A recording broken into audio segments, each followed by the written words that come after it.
की बात है। एक रतनपुर नाम के गांव में राजू नाम का गरीब लड़का अपने पिता के साथ रहता था। उनका सपना एक बड़ा किसान बनने का था, लेकिन घर में खाने तक के पैसे नहीं थे। स्कूल भी छोड़ चुका था, लेकिन राजू कड़ी मेहनत और अनुशासन में बहुत विश्वास रखता था। राजू जंगल से खेत की तरफ जाते हुए भगवान से शिकायत करते हुए, हे भगवान, मेरे जीवन में आपने इतनी समस्याएं क्यों दी हैं? मैं तो बचपन से एक सफल और बड़ा किसान बनना चाहता हूँ, लेकिन मेरी जिंदगी की एक समस्या खत्म होते ही कोई दूसरी समस्या आ जाती है। मेरे पिताजी अब बूढ़े हो रहे हैं। मुझे अब घर संभालना चाहिए ताकि उनको इन सब परेशानियों का सामना न करना पड़े। भगवान, ऐसा मैं क्या करूं जैसे मेरे खेत में अच्छी फसल उगे। पूरे गांव में सबसे कम फसल मेरे ही खेत में होते हैं। ऐसा क्या करना चाहिए जिससे मेरे खेत में भी दूसरे के खेत की तरह मिट्टी उपजाऊ हो जाए और ढेर सारे अच्छे फसल उगे और मैं एक बड़ा और सफल किसान बन जाऊं। बस यही सब बात करते करते राजू अपने खेत पहुंचा। भगवान जी, आप ही देखिए, ऐसे बंजर जमीन पर कैसे अच्छी फसल उगेंगे। राजू कुल्हाड़ी चलाता है, पर कुल्हाड़ी जमीन पर गिरते ही ऐसी छटकी जैसी वो मिट्टी पर नहीं, किसी चट्टान पर गिरी हो। राजू अपने खेत के पेड़ के नीचे बैठा और सोचने लगा। ऐसे में तो हमारा कुछ नहीं हो सकता। हे भगवान, क्या करूं? क्या करूं? मैं आखिर क्या करूं? राजू टेंशन में पेड़ के नीचे घूमने लगा और सोचने लगा। कुछ देर बाद, अरे हाँ, हमारे पास जो घर पर लकड़ी काटने की कुल्हाड़ी पड़ी है, क्यों न उससे मैं जंगल से सूखे या खराब लकड़ियां काटूं और उससे कुछ करूं। हाँ, क्या पता शायद इससे कुछ हो जाए। राजू फिर वहां से घर जाकर वह लकड़ी काटने की कुल्हाड़ी लेके जंगल चले जाता है। भगवान, मैं कुल्हाड़ी लेके जंगल तो जा रहा हूं, पर पता नहीं कोई काटने जैसी लकड़ी मिलेगी या नहीं, और मिली भी तो मैं उसका क्या करूंगा। राजू अपने मन में यही सब सोचता हुआ जंगल पहुंचा। वो किसी हरे भरे पेड़ को नहीं काटना चाहता था। वो ऐसे पेड़ को काटना चाहता था जो सूखे हों। थोड़ी देर जंगल में यहाँ वहां खोजने के बाद उसे एक सूखा पेड़ मिलता है। हाँ, ये पेड़ सूखा है, चलो इसे ही काटता हूं। राजू उस पेड़ को काटने लगा। लकड़ियों का अब मैं क्या करूं? टेबल कुर्सियां बना के बेचूं तो कैसा रहेगा? चलो यही करते हैं। राजू लकड़ियां लेके घर के लिए निकल जाता है। थोड़ी देर बाद उसे कोई मेरी मदद करो ऐसी आवाज सुनाई पड़ती है। वो आसपास देखता है, पर उसे कुछ नहीं दिखता। आवाज तो आई मुझे, पर कहां से आ रही है? आवाज कहां से आ रही है, यह जानने के लिए राजू यहाँ वहां देखने लगा। उसने देखा एक घायल बंदर पेड़ के नीचे पड़ा है। उसके पैर में कांटा चुभा था और वो दर्द से चिल्ला रहा था। राजू डरते डरते उसके पास गया, लेकिन उसकी आंखों में डर नहीं, मदद की पुकार थी। अरे दोस्त, तुम्हें तो कांटा चुभा हुआ है, रुको मैं अभी निकाल देता हूं। राजू ने कांटा निकाला और अपने फटे हुए गमछे से उसके पैर पर पट्टी बांधी। राजू ने उसकी आंखों में देखा, जैसे कह रहा हो, धन्यवाद मेरे दोस्त। बंदर की मदद करने के बाद वो लकड़ियां लेकर घर चले जाता है।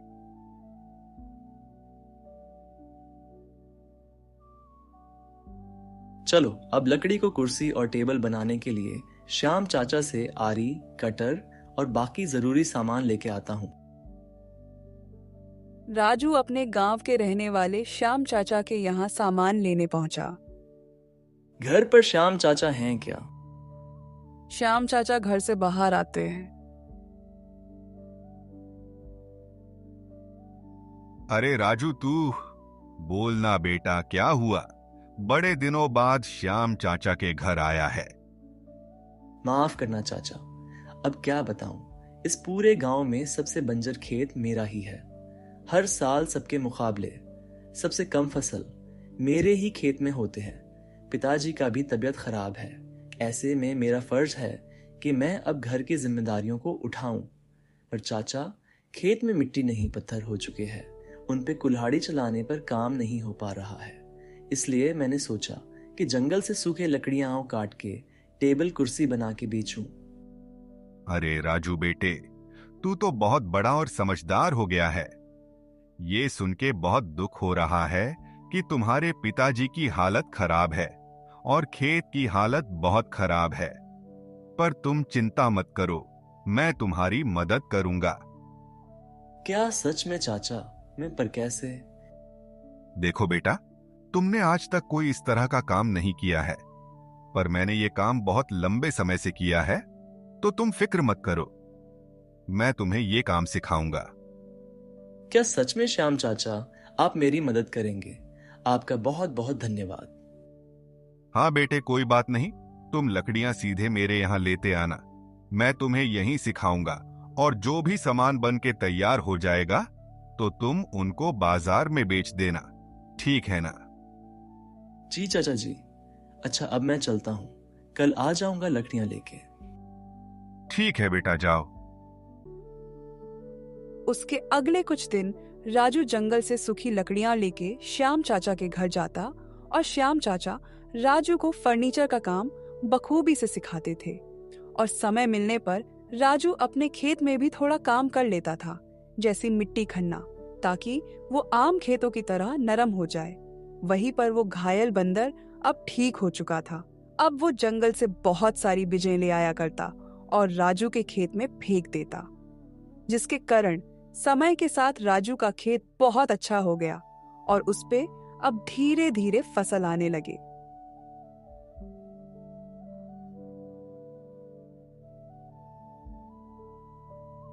हे भगवान, आपका बहुत बहुत धन्यवाद। आपने मुझ गरीब पर कृपा की। तभी राजू की नजर उस बंदर पर पड़ती है। वह समझ जाता है कि वो बंदर भगवान का भेजा हुआ फरिश्ता है। अगले कुछ दिन वो बंदर हर रोज राजू के खेत के पास आता, कभी आम तोड़ लाता, कभी केले गिरा देता। धीरे धीरे राजू का खेत फलने लगा। जहां पहले कुछ नहीं उगता था, अब फसल लहलहा रही थी। गांव के लोग हैरान थे, गरीब राजू के खेत में इतनी उपज कैसे? राजू हंसकर कहता, शायद भगवान खुश हैं। एक दिन राजू श्याम चाचा से कहता है, श्याम चाचा, क्या आपको पता है? क्या बेटा, तुम किस चीज की बात कर रहे हो? मेरे खेत के बारे में। हाँ बेटा, कुछ गांव वालों से मैं सुना तो था कि तुम्हारे खेत में अचानक बहुत अच्छी फसल आ गई है। हाँ चाचा, आपने सही सुना। पर मैं आपको एक बात बताना चाहता हूँ। क्या कहना चाहते हो बेटा? चाचा, जिस दिन मैं आपके पास लकड़ियां लेके आया था ना, उस दिन मुझे रास्ते में एक घायल बंदर दिखा जो पेड़ के नीचे दबा हुआ था। मैंने उसकी मदद की। उस दिन से मेरे खेत में ये परिवर्तन होना शुरू हुआ है। मैंने उसे कई बार अपने खेत में आते देखा है। वो अपने मुंह में कुछ बीज ले आता है और खेत में फेंक के चला जाता है। राजू बेटे, ये सब तुम्हारी नेक सोच की देन है। भगवान तुमसे बहुत खुश हैं। राजू ये सुन के मन ही मन बहुत खुश होता है। फिर कहता है, चाचा, क्यों ना हम अपने फर्नीचर की दुकान खोलें? अब तो आपने मुझे भी सिखाया है। वैसे भी हमारे गांव में एक भी फर्नीचर की दुकान नहीं है। तेरी बात तो सही है राजू बेटा, लेकिन अब मुझ में इतनी हिम्मत नहीं कि मैं कोई दुकान खोलूं। हाँ, पर मैं तेरी पूरी मदद करूंगा। ठीक है चाचा, आप मेरे साथ हैं तो मैं जरूर करूंगा। एक महीने के बाद राजू ने अपनी बहुत बड़ी फर्नीचर की दुकान खोली। गांव वाले लोग बहुत खुश थे कि उनके गांव में भी अब एक ऐसी दुकान है जहां कुर्सी, मेज जैसी चीजें मिलेंगी। आइए आइए, सभी जन यहाँ आइए। अब आपके गांव में आपका अपना फर्नीचर का दुकान खुल चुका है। अब आप जो चाहो वो यहाँ से किफ़ायती दाम में खरीद सकते हैं।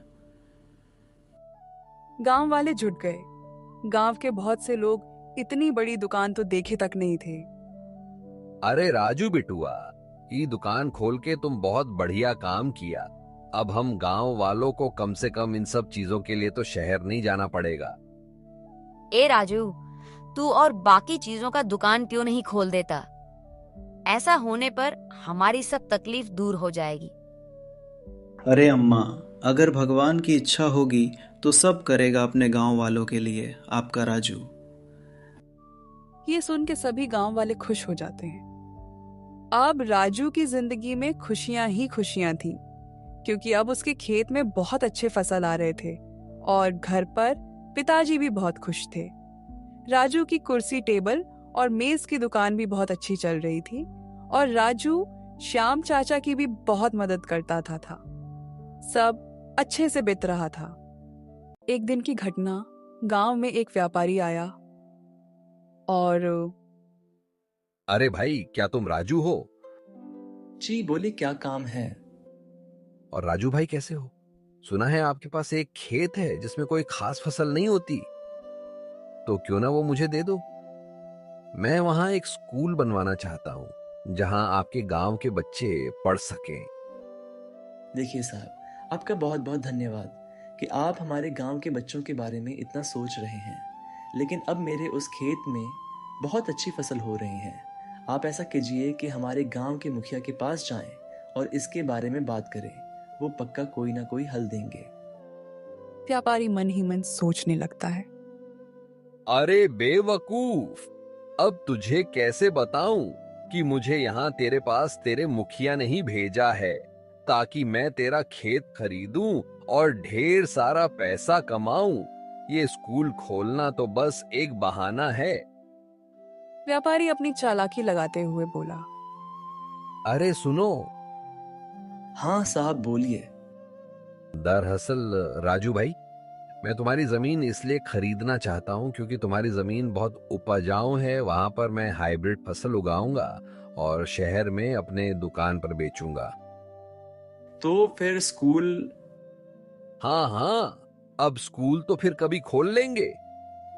अच्छा तुम सुनो, मैं तुम्हारी जमीन की मुंह मांगी कीमत दूंगा और भविष्य में मेरे मुनाफे का 11% हिस्सा भी दूंगा। बोलो क्या बोलते हो? व्यापारी राजू को लालच देने लगता है। देखिए साहब, मेरे पास एक ही खेत है और वो मेरे दादाजी की निशानी है, इसलिए मैं उसे नहीं बेचना चाहता। अरे राजू भाई, क्या तुम ये सब बातों में इतना विश्वास रखते हो? सोच लो, मैं तुम्हारी जमीन की मुंह मांगी कीमत दूंगा। साहब, फिर भी मैं नहीं बेचना चाहता। भगवान की कृपा से अब जीवन में कोई दुख तकलीफ नहीं है। वैसे भी आगे चलकर मैं खुद ही अपने गांव वालों के लिए उनकी जरूरत की सारी चीजें देने की कोशिश करूंगा और मुझे खुद पर पूरा विश्वास है कि मैं ये सब कर सकता हूं। राजू ने मना कर दिया। मेरे खेत में मेरे सपने हैं, इसे नहीं बेच सकता। सोच लो राजू भाई, नहीं तो हम व्यापारियों को टेढ़ी उंगली से भी घी निकालना आता है। साहब, मैंने एक बार कह दिया तो कह दिया। अब आप कृपया कर यहां से जाइए। वह व्यापारी वहां से गुस्सा होकर चले जाता है और यहाँ राजू सोचने लगता है। जिस हिसाब से वो व्यापारी मुझसे बात कर रहा था, वो जरूर मेरा नुकसान करने की कोशिश करेगा। हे भगवान, अब मुझे क्या करना चाहिए? वो व्यापारी शहर से आया है तो यहाँ किसी के पास जरूर रुका होगा। हाँ, अगर मैं उसका पीछा करूं तो शायद मुझे कुछ पता चल जाएगा। राजू चुपचाप उस व्यापारी का पीछा करता है। इसको तो मजा छकाना पड़ेगा। इसको भी तो पता चले कि हमसे जो टकराता है वो चूर चूर हो जाता है। ये सब सोचते हुए व्यापारी मुखिया के घर पहुंचा। अरे ये क्या? ये व्यापारी मुखिया जी के घर क्यों जा रहा है? हाँ, शायद हो सकता है वो मुखिया जी के यहाँ ही रुका हो। चलो, अब तो वहां ही पता चलेगा।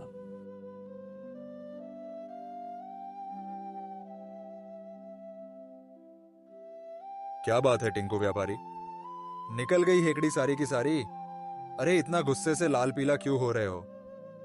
ओए मुखिया के बच्चे, मेरा दिमाग पहले ही बहुत गर्म है और गर्म मत कर। भला उस राजू का गुस्सा मुझ पे क्यों उतार रहे हो टिंकू?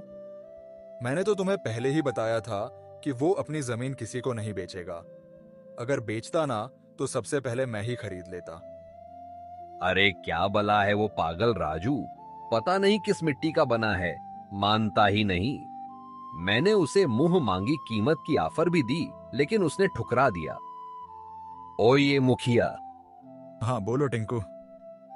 अब क्योंकि घी सीधी उंगली से नहीं निकली और उसने मुझे मना किया, टिंकू व्यापारी को उससे सबक सिखाना पड़ेगा।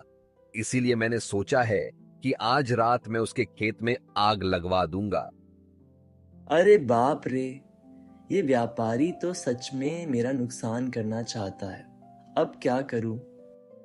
अरे टिंकू व्यापारी, ऐसा करने की सोचना भी मत, वरना हम दोनों बहुत बड़े मुसीबत में फंस जाएंगे। तुम थोड़ा शांत हो जाओ, मैं तुम्हारे लिए कोई दूसरी जमीन जरूर खोज दूंगा।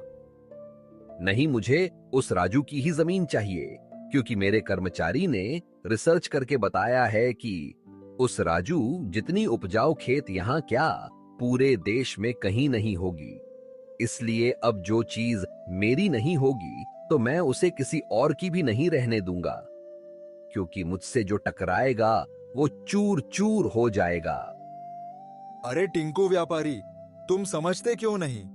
अच्छा ठीक है, तुम कोशिश करो, देखते हैं क्या होता है। एक कोने में छुपकर राजू यह सब बातें सुनता है और वहां से चला जाता है। व्यापारी के मन में राजू को सबक सिखाने का विचार रुका नहीं था और यहाँ राजू अभी भी अपने मन में सोच रहा होता है। अच्छा तो मुखिया इसके साथ है। हे भगवान, अभी तो सब सही लग रहा है, लेकिन उस व्यापारी की बातें सुन के मुझे बहुत डर लग रहा है। अगर उसने सच में मेरे खेत में आग लगवा दी तो। यही सब सोचते हुए वह अपने घर पहुंचा और अपने पिताजी से इन सब के बारे में बताता है। बेटा राजू, ये सब सुन के तो मुझे भी डर लग रहा है। पता नहीं ये इंसान इतने लालची क्यों होते हैं। हाँ पिताजी, अब हमें क्या करना चाहिए? क्यों ना हम इसके बारे में तुम्हारे श्याम चाचा से पूछे कि ऐसे वक्त में हमें क्या करना चाहिए। हाँ, आप बिल्कुल ठीक कह रहे हैं। श्याम चाचा बहुत समझदार, पढ़े लिखे और नेक दिल इंसान है। वे हमारी जरूर मदद करेंगे। तुम ठीक कह रहे हो बेटा। वो हमारे जमाने से हम सभी दोस्तों के ग्रुप में सबसे बुद्धिमान आदमी हैं और उनका शहर भी आना जान होता रहता है। वो पक्का हमारी मदद करेंगे। चलिए पिताजी, हम फिर श्याम चाचा के घर जाते हैं। हाँ चलो। राजू अपने पिताजी के साथ श्याम चाचा के यहाँ पहुँचे और उन्होंने उनसे सारी बातें बताईं। अरे बेटा राजू, डरो मत, हम जरूर कुछ करेंगे। हाँ श्याम भाई, पर हमें इन जैसी हालत में क्या करना चाहिए? देखो, अभी हम में से कोई नहीं जानता कि वह व्यापारी सच में ऐसा कुछ करेगा या नहीं, लेकिन वह सब मामलों में ज्यादा समय बर्बाद नहीं करेगा, क्योंकि व्यापारियों को और भी बहुत सारे काम होते हैं। इसलिए मुझे ऐसा लग रहा है कि अगर कुछ करना होगा तो वो जल्दी ही कुछ करेगा। श्याम चाचा, अगर मैं खेत में रात को सोया करूंगा तो उसे मौका ही नहीं मिलेगा आग लगवाने का।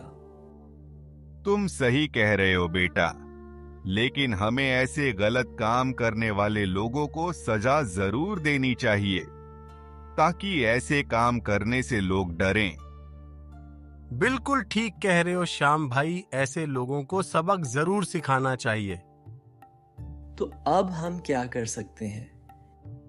मेरे पास एक उपाय है। कौन सी उपाय चाचा? हाँ सुनो, देखो, अब हमें पता नहीं कि वो व्यापारी सच में ऐसा कुछ करेगा या नहीं, लेकिन फिर भी हम सावधान रहेंगे। वैसे भी अगर उसे कुछ करना होगा तो वो आज ही कल में करेगा। इसलिए हम 4-5 दिन तुम्हारे खेत से थोड़ी दूर कहीं छुपकर नजर रखेंगे, और जैसे ही वो आग लगा देंगे, आग बढ़ने से पहले ही हम उसे बुझा देंगे और उसको रंगे हाथ पकड़ लेंगे। पर श्याम भाई, हम पर सब भरोसा करेंगे। वैसे भी वो व्यापारी बहुत पैसे वाला होगा, वो हमें ही ना फंसा दे। हाँ हाँ, तुम बिल्कुल ठीक कह रहे हो, पर चिंता करने की कोई बात नहीं। दरअसल हमारे जिले के जो अध्यक्ष हैं, वो मुझे बहुत अच्छी तरह जानते हैं। मैं उनसे कहूंगा कि वो अपने किसी आदमी को हमारे साथ 5-6 दिन के लिए भेजे, और जब हम सब एक साथ में व्यापारी को आग लगाते हुए पकड़ेंगे, तब उसे कोई नहीं बचा पाएगा। हाँ श्याम चाचा, आप बिल्कुल सही कह रहे हो। अध्यक्ष जी का आदमी हमारे लिए सबूत होगा, तब तो उसे सजा जरूर से मिलेगी। अच्छा तो श्याम भाई, चलो फिर अध्यक्ष जी के यहाँ चलते हैं। हाँ पिंटू भाई, चलो चलो। क्या पता वो पागल व्यापारी आज ही कुछ करने का सोचे तो। उसके बाद फिर वह तीनों अध्यक्ष जी के यहाँ जाने के लिए निकल जाते हैं। अध्यक्ष जी के घर के सामने उनके बॉडीगार्ड ने पूछा, अरे कौन हो आप लोग, और यहाँ किस काम से आए हो?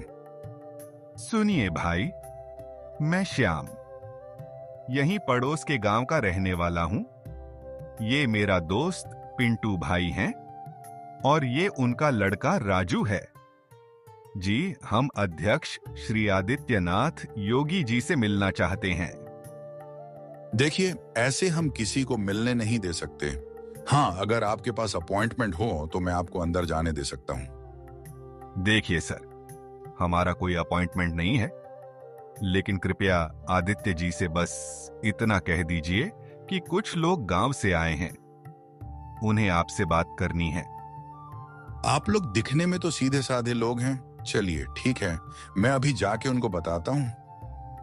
वह बॉडीगार्ड फिर अंदर जाके अध्यक्ष को ये बताता है, देखो पिंटू भाई, डरने की कोई बात नहीं, सब बढ़िया होगा। उतने में अध्यक्ष आदित्यनाथ जी उनसे मिलने बाहर आ जाते हैं। अरे तुम तो श्याम हो ना, जो बहुत अच्छे अच्छे फर्नीचर बनाते हैं। कहिए श्याम जी, कैसे आना हुआ? सब ठीक है ना? हाँ आदित्य जी, सब बढ़िया ही चल रहा था, लेकिन फिर श्याम चाचा उस व्यापारी के बारे में बताते हैं। देखिए पिंटू भाई और राजू बेटे, डरने की जरूरत नहीं है। मैं उस व्यापारी को ऐसी सजा दूंगा कि वो कभी नहीं भूल पाएगा। मेरे जिले में आके मेरे ही भोले भले लोगों को धमकी दे रहा है, और हाँ, उसके साथ लालची मुखिया मोहन को भी सबक सिखाऊंगा। आपका बहुत बहुत धन्यवाद अध्यक्ष जी। अरे इसमें धन्यवाद की कोई जरूरत नहीं। अपने लोगों की सेवा करना ही तो मेरा परम कर्तव्य है। अच्छा सुनिए, जैसा कि आपने बताया, ये है मेरा खास आदमी सौरभ जी। ये आपके साथ जाएंगे, आप लोगों के साथ अगले 1 हफ्ते तक आपके खेत की निगरानी करेंगे। जी अध्यक्ष जी। अच्छा तो अब हमें जाने की इजाजत दीजिए। हाँ ठीक है, आप सब अभी जाइए और डरने की कोई बात नहीं, बेफिक्र होकर रहिए।